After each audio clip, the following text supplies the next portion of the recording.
एक बार कैलाश पर्वत पर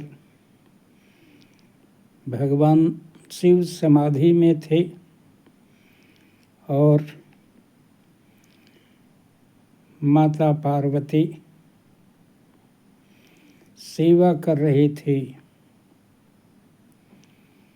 इस प्रकार से भगवान शिव और माता पार्वती आनंद पूर्वक कैलाश में रहते थे। एक बार स्नान के लिए माता पार्वती जाती है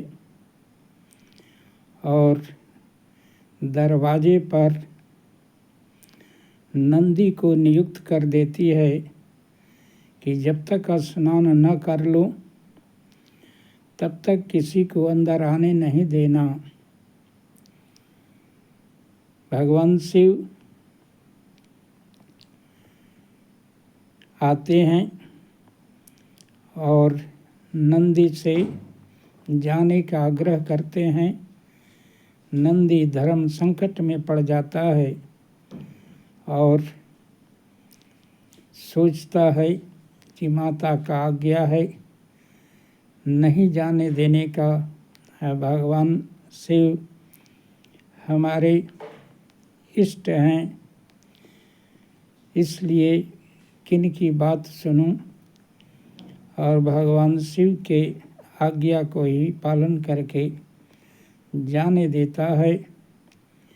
इस प्रकार माता पार्वती को बड़ा दुख होता है और सोचती है कि हमारे गण हमारी बातों को न मान करके भगवान शिव के बातों को ज़्यादा महत्व देते हैं, इसलिए मुझे ऐसा सेवक की आवश्यकता है जो हमारी बातों को मानने के लिए अन्य की बातों का महत्व न दे। इसलिए चंदन लगे हुए उपटन हल्दी से एक सुंदर बालक का निर्माण करती है और अपने योग शक्ति से उसे जीवित कर देती है और उसे आदेश देती है कि तुम आज से हमारे पुत्र हो। मैं स्नान करने जा रही हूँ, दरवाजे पर पहरा देना, कोई भी हो उसे अंदर ना आने देना। इस प्रकार भगवान शिव बाहर से आते हैं और उस नए बालक को देख करके जाने का आग्रह करते हैं, लेकिन बालक बड़ा तेजस्वी था, दंड लेके पहरा दे रहा था।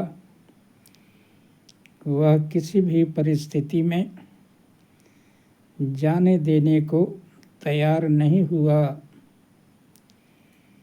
बात बहुत आगे बढ़ गई।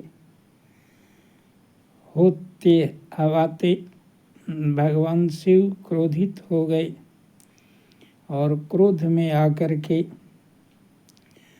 त्रिशूल से उसका सिर काट देते हैं। बाहर कोलाहल देख करके माता पार्वती निकलती है और अपने पुत्र का मस्तक कटा हुआ देख करके काली का रूप धारण करती है और कहती है कि जब मेरा पुत्र नहीं जीवित है तो संसार में किसी प्राणी को जीवित रहने का अधिकार नहीं है।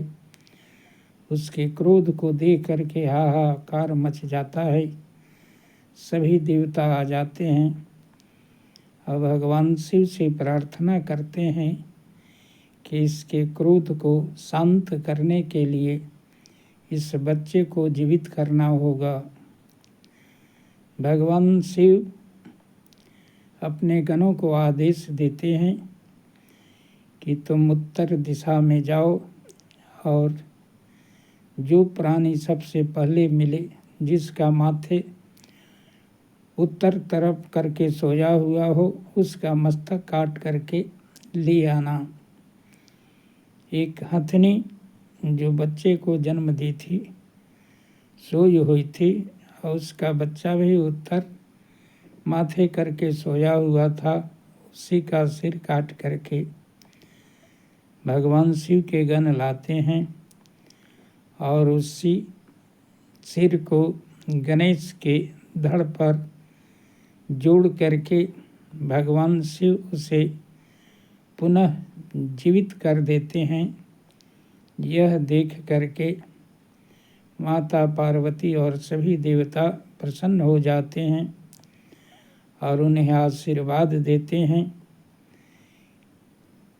कि तुम बुद्धि के देवता होगे, तुम्हारी बुद्धि के बराबरी करने वाला संसार में कोई नहीं होगा, तुम प्रथम पूज्य होगे। इस तरह सभी देवता गणेश को वरदान देते हैं और गणेश बुद्धि के देवता और सबसे पहले पूजा होने वाली अग्र पूजा तभी से होने लगी